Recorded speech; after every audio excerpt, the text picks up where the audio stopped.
point earlier today. We will also extend the existing end of custody supervised license measure to around 35 to 60 days.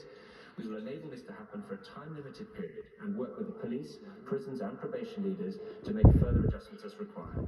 This will only be for certain low-level offenders. Where necessary, electronic monitoring will be applied to enhance public protection. Ministers will, of course, continue to keep use of this measure under review. So Man, them getting out of jail early. what's going on? The Ministry of Justice says prisons can safely house around 79,000 prisoners at a standard of good and decent accommodation, this top bar here. But official stats, this bar here, show prisons are actually holding 8,000 more than that, 87,000 prisoners overall. So how many prisoners will be let out early? Our fact-check team asked the Ministry of Justice that question back in November when the plan was to release prisoners 18 days early. We got a reply 3 days ago saying I remember when this happened before. any such estimate. And the senior official said last month it depends on short-term changes in each prison.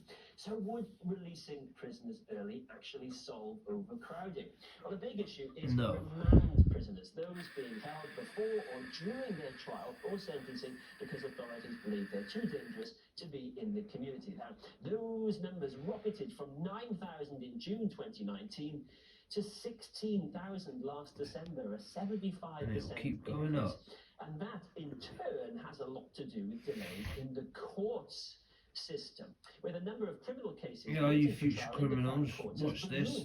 From 35,000 This is where you'll end up if you get on drugs and do crime. 66,000 last year.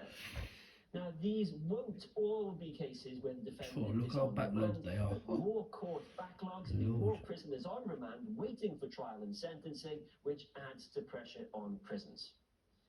The government says a court's backlog caused by the pandemic was exacerbated by the barristers' strike. Blame someone else as usual. Up to 1,000 judges and investing £220 million on modernisation and repairs.